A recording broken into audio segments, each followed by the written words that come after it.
some of the barriers in South Africa you find that we could address within the different cultures and the different, awareness creation opportunities to get potential donors to say, I understand culture, we understand certain religions, but this is about a human issue. What are some of those conversations that you could share some insight on that we could have with friends, families, etc., to really get them to understand the importance of this and how they could support humanity and survival rates of those that do need it?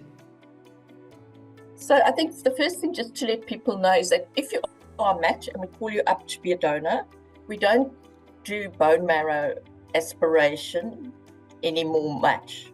Over 99% of collections are peripheral blood.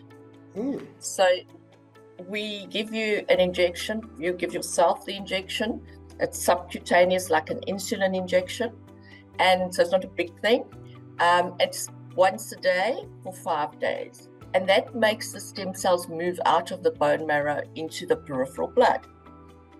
Once your counts are right, and we know you've got sufficient stem cells in the peripheral blood, we will usually admit you to a clinic so that we can monitor you, because we don't want to put our donors at risk. But it's similar to donating blood.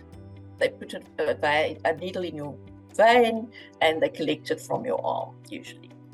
Sometimes they need to put a slightly bigger line in if you've got poor veins, but that is a procedure. Usually it takes 4 to 6 hours, more likely 6 hours. And if the person is fine afterwards, they go home.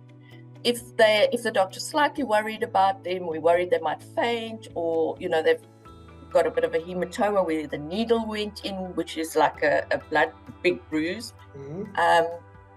we might keep them overnight just to make sure they're okay. So it's a simple procedure. It's like donating platelets. So if you know somebody who donates platelets for people, it's exactly the same. And the criteria actually for stem cell transplant are very similar to blood transfusion. Okay. So that's not a difficult. I think that's important for people to know to start with.